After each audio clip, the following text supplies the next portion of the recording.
Bienvenidos, esto es Somos Cine y así comenzamos.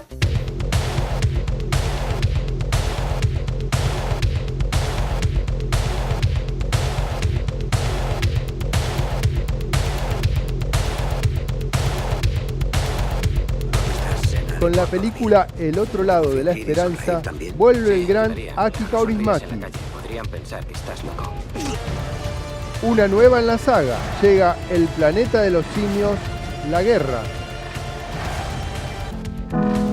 Regreso a Coronel Vallejos. El documental sobre Puig del platense Carlos Castro fue premiado en el Feedback.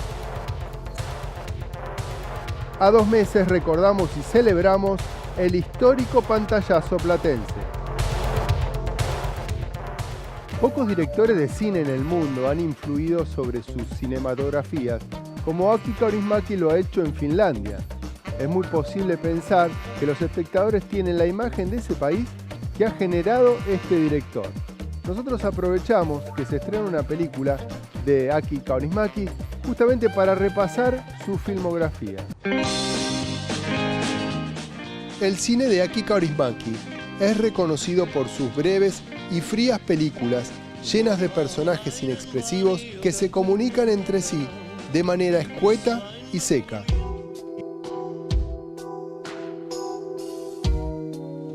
Aki Kaurismäki comenzó trabajando en las películas dirigidas por su hermano Mika. En 1983 hizo su debut con una adaptación de Crimen y Castigo de Dostoyevski, ambientada en el Helsinki de los 80. A partir de ese momento, el cine finlandés no volvería a ser el mismo. En los últimos 25 años, Kaurismäki ha dirigido 16 películas de ficción, 2 documentales y varios cortos o segmentos de films colaborativos. Kuinka voit? Hyvin, tähän asti.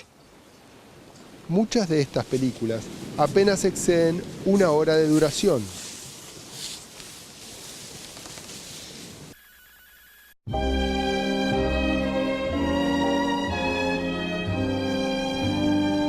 Sombras en el paraíso, de 1986, relata la historia de un recogedor de basura que se enamora de una cajera de supermercado. Después de una breve estancia en prisión, la cajera, ahora trabajando en una tienda de ropa, decide dejarlo en busca de alguien mejor.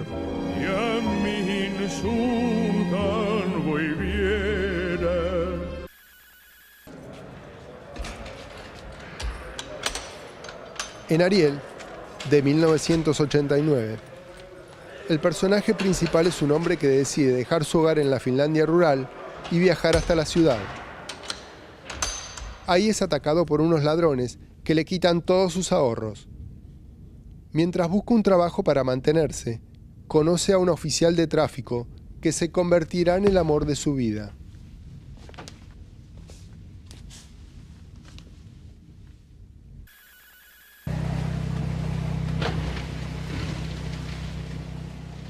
La chica de la fábrica de cerillas, 1990.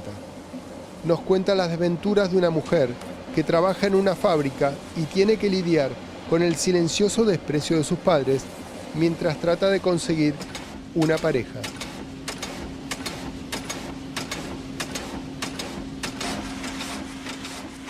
Una noche tiene suerte y logra acostarse con un ricachón.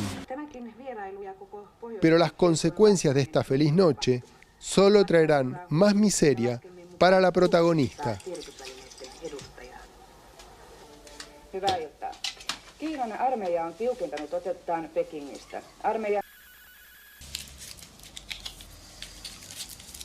El cine de Aki Kaurismäki elimina rastros de tensión dramática en sus películas. Todo es frialdad e inexpresión. Los cortejos entre las parejas son rápidos y silenciosos. Los personajes son personas de pocas palabras, que se dan a entender con simples gestos.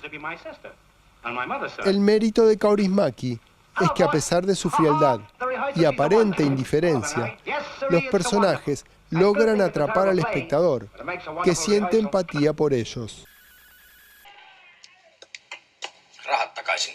Mistä hyvästä? Sietämätöntä roskaa. Täpäkät tiskiä äkkiä. Ettehän te edes maksanut. Se ei kuulu tähän. Ihmisten huijausta. Nubes Hyvästä. pasajeras, Entäs koira? 1996. Una mujer trabaja como mesera en un restaurante famoso, hasta que el dueño se ve obligado a cerrar sus puertas. Soitan huomenna. La mesera, pese a quedarse sin trabajo y sin posibilidades, no pierde la esperanza.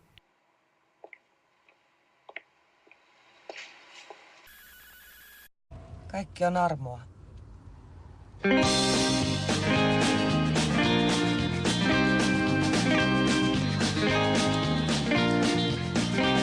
Un hombre sin pasado, de 2002, es la película que le valió, entre otros, un gran premio del jurado en Cannes y una nominación a Mejor Película Extranjera en los Oscars.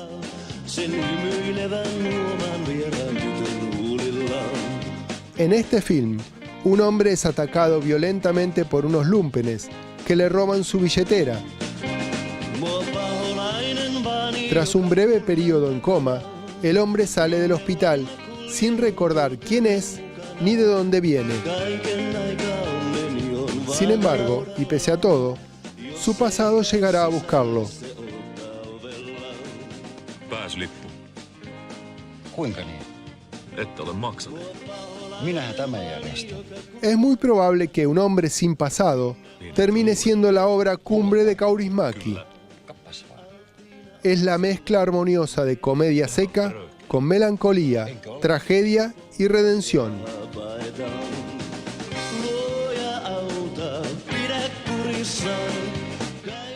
Si muchos espectadores conocemos a los países por o a través del cine, podemos afirmar que pocos directores han creado una imagen de un país en la mente de los espectadores como lo ha hecho Kaurismäki con Finlandia.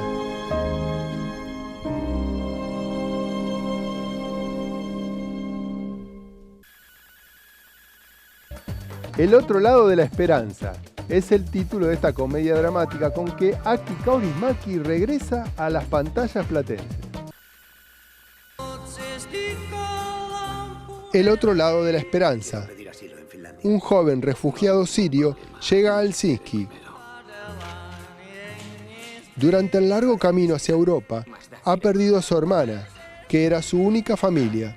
Perdido en ese país desconocido, se cruza con el propietario de un restaurante y pareciera que este hombre podría ayudarle a mejorar su situación. Llega El planeta de los simios, La guerra, la tercera película de esta saga que se presenta junto a otras en las salas comerciales platenses. El planeta de los simios, La guerra, es la tercera película de la nueva saga de El planeta de los simios. César y sus monos son forzados a encarar un conflicto mortal contra un ejército de humanos liderado por un brutal coronel.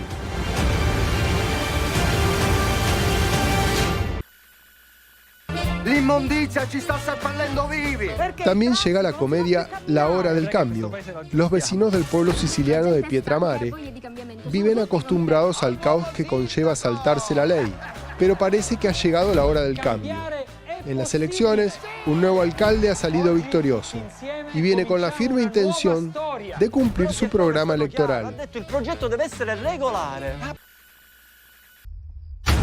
Llega una de terror, Conjuros del más allá. Un policía traslada a un hombre herido a un pequeño hospital, donde los pocos médicos y pacientes que hay se ven doblemente amenazados por un grupo de encapuchados y por una extraña criatura que crece dentro del establecimiento.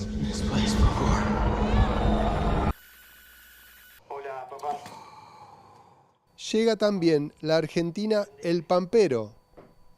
Un hombre y una mujer que nunca se han visto antes viajan en un velero.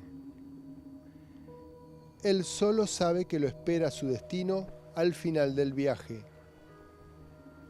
Ella huye de un crimen que dice no haber cometido. Pero, en el camino, un guardacosta interviene para complicar sus planes. ¿En qué quilombo te metiste? No, yo no hice nada, te lo Estás juro. toda llena de sangre, como que... Y a 2 meses del histórico pantallazo platense, desde Somos Cine decidimos invitar a algunos referentes para que nos cuenten cómo se organizó aquella movida histórica para el cine de nuestra región. Un homenaje al cine argentino, directores y realizadores audiovisuales brindando charlas y unas 70 películas proyectadas en todo Berisso, La Plata y Ensenada condensaron las actividades que formaron parte del pantallazo platense en defensa del cine nacional. Un evento inédito para la ciudad que congregó a diversos sectores nucleados en la Asamblea Audiovisual Platense.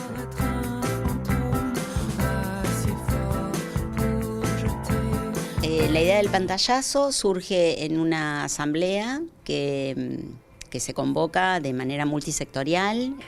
Una opereta mediática con el director del Inca generó como, bueno, acá pasa otra cosa, y ahí fue donde el sector automáticamente salió, y por eso se llama que están en defensa permanente de esta, especialmente del cine, ¿no? Pero también involucra a la cultura, a la música y al teatro. No solo se frenaron los pagos, o estaban como muy estancados los pagos, sino que cambiaban también las formas de acceder a los subsidios. Cambiaban criterios de horizontalidad en el acceso. Creo que esto fue lo que más alerta despertó.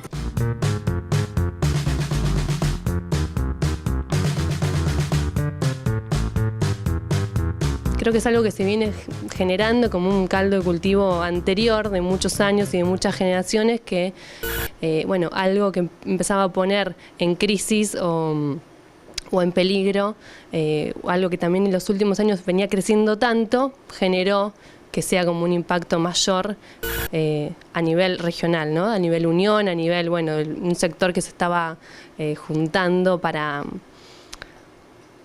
reflexionar y también para decir, bueno, vamos a lucharla.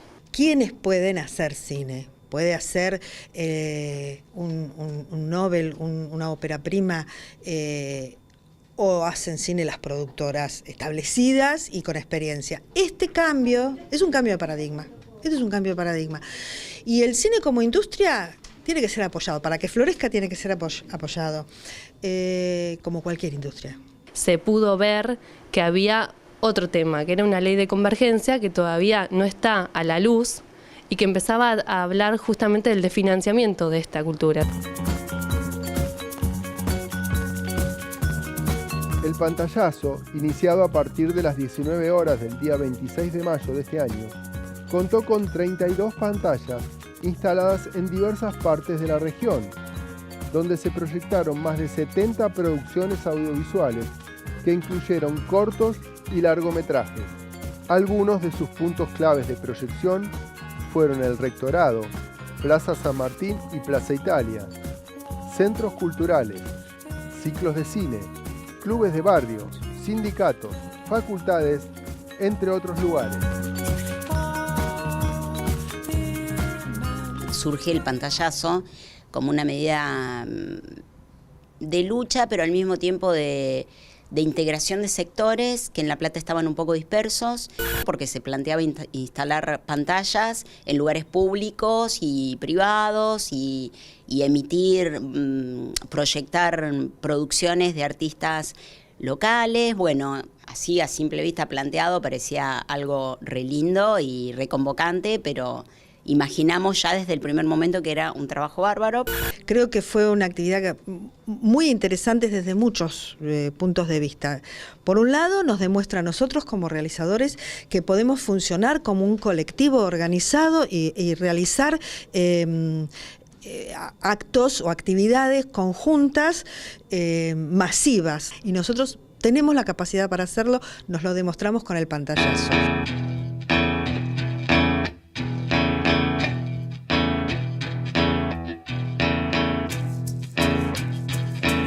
Lo interesante del hecho histórico es que fue entre muchos sectores que por eso históricamente nunca se habían reunido ante una defensa o ante una acción concreta visibilizar un conflicto, de visibilizar qué se hace en la ciudad, qué se hace en la región.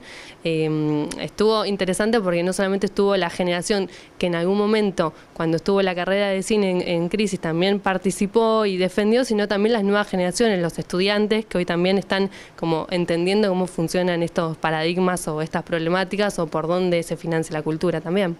Funcionaron simultáneamente 30 pantallas, pasando producciones locales, con materiales, con cortos, con largos, de gente que produce acá en La Plata. Entonces, no solo, digamos, este evento cumple con la función de, cumplió con la expectativa de ser una medida de fuerza, sino que además se hizo público, se conoció en La Plata, digamos, la gran movida audiovisual que hay y que de pronto estaba como dispersa, ¿no? Entonces fue un evento que congregó. Fue un día muy frío, una noche muy fría, y así todo hubo gente en todos los lugares, en los espacios públicos, con sus abrigos, pero ahí estaban, ni hablar en los espacios cerrados, digamos. Creo que fue una bisagra, creo que así yo lo definiría, que fue una bisagra entre gente que hace audiovisual, se dedica a lo audiovisual y estaba como atomizada, cada uno en su lugar, y esto que dijo, que nos permitió darnos cuenta de que somos un colectivo, que nos afectan las mismas problemáticas y que podemos reaccionar como colectivo. En realidad no es un evento al que le podamos poner una bandera, sino varias, ¿no? Y bueno, y con el objetivo final de defender el cine y los fondos para el cine que no pueden tocarse, que no deberían tocarse. El pantallazo fue un evento autogestivo. Participaron realizadores locales, alumnos universitarios, medios de difusión, productoras que aportaron equipo técnico, instituciones, ciclos y festivales de cine. Todos en función de un objetivo: defender y difundir el cine nacional. El cierre tuvo lugar en el Centro Cultural Islas Malvinas.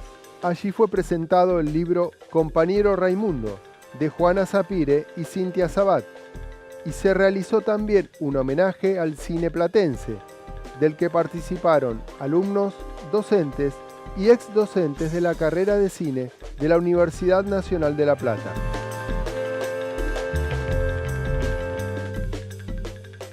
Y también hubo un homenaje a directores de platenses, en donde un poco venían a demostrar este cuerpo que ellos pusieron en su momento, ¿no? Realizadores de la vieja escuela de cine, que ellos pusieron el cuerpo cuando reabrió la carrera de cine. Bueno, un homenaje a ellos también, ¿no? Como reivindicando que ellos en su momento su lucha y cómo ahora también se sumaban en una lucha de otras generaciones que también están como reflexionando y valorando la historia.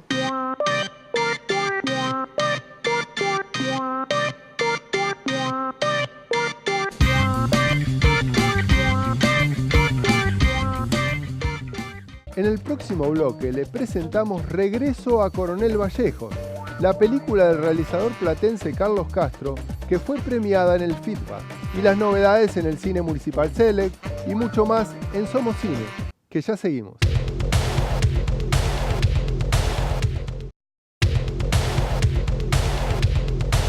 Regreso a Coronel Vallejos es el nombre del documental del realizador platense Carlos Castro, que fue premiado en el FIDBA, Festival Internacional de Cine Documental de Buenos Aires.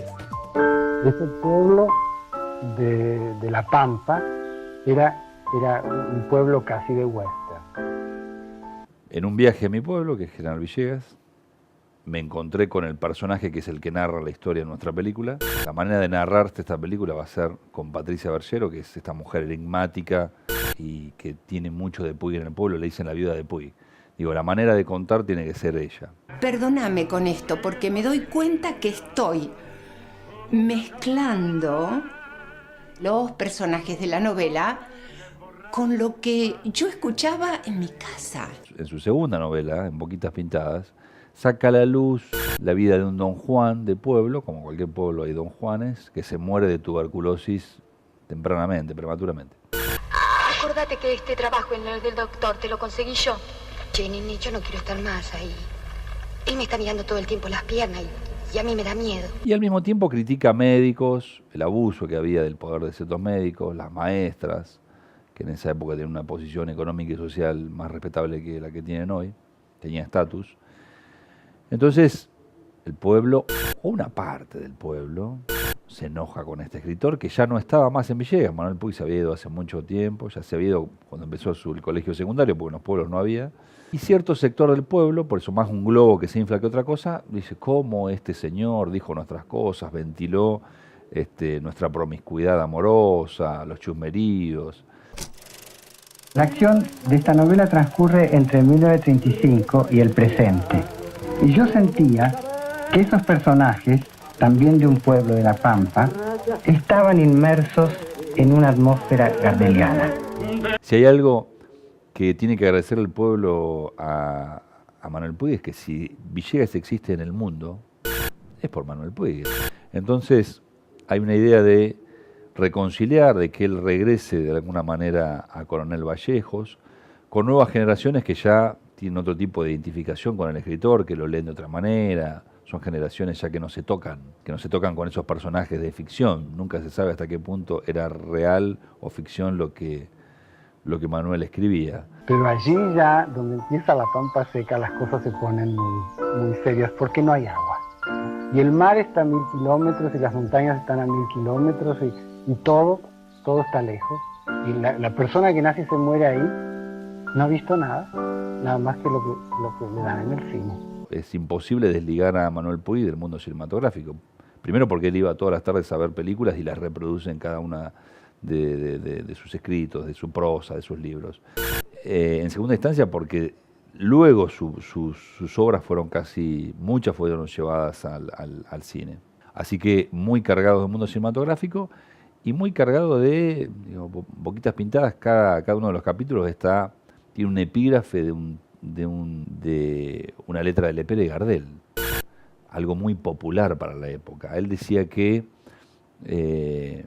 los géneros populares eran como la mujer, ¿no? Se gozaba con ellos, pero no se los reconocía. Y también un lugar de denuncia de la mujer, de lo sometida que estaba, mucho más en las ciudades pueblo, que eran más pacatas, más reaccionarias, más chicas, donde todo estaba mucho más estandarizado, tabulado. Entonces se denuncia un poco todo eso. Porque en el libro la gente se encontró un poco así tocada, digamos, ¿no? No sé si está bien la expresión, pero no, nada que ver, qué sé yo. La película no es una biografía de Manuel, tampoco es la historia precisa de los libros, tampoco es la historia del pueblo precisa, es un collage sobre el personaje que está narrando, que tiene una relación arbitraria con Puig, que uno hasta determinado momento de la película dice, ¿pero por qué está pasando esto? Hasta que hay un momento donde intentamos explicar quién narra esta historia. También uno se liga mucho al azar en un rodaje, ¿no? Independientemente que el documental trata de planificarlo, pero bueno, fuimos construyendo así en la mesa de montaje esa relación. Que la novela, digamos, identifica personajes de carne y hueso absolutamente identificados dentro de la sociedad villeguense. Imagínate que la película, que después la hace el gran Bazzi, el gran Torre Nilsson, no se pudo hacer en el pueblo, que hubiese sido una experiencia maravillosa para un pueblo hacer una película. Pero además no solo eso, no se pudo estrenar porque amenazaban que iban a poner una bomba en el año 75, en un pueblo, digamos. Con lo cual la gente le iba a ver a los pueblos de al lado. Digamos, la hipocresía y el doble discurso y la doble moral. La gente iba desesperada para verlo, porque decía, che, este es tal persona, este está hablando de tal, este está... Los viajantes que llegaban al pueblo decían, no, pero cuando vean las escenas de la maestra van a ver...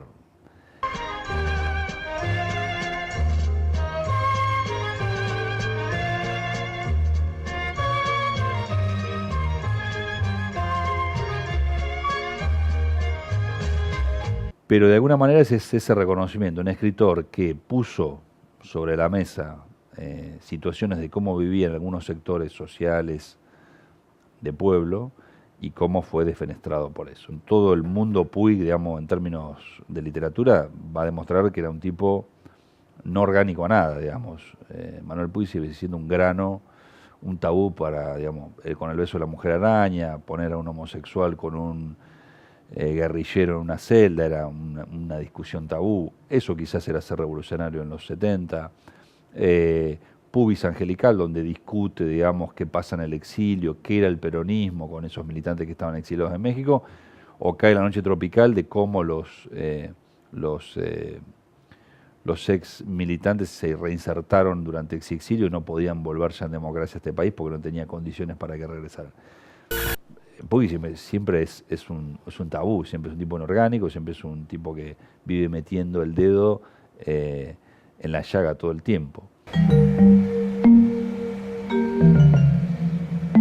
Sé que los pueblos chicos, en virtud de que todos se conocen, y se conocen lo bueno y lo que no es tan bueno. Ese regreso intentamos hacerlo con el reconocimiento de un gran escritor, pero también por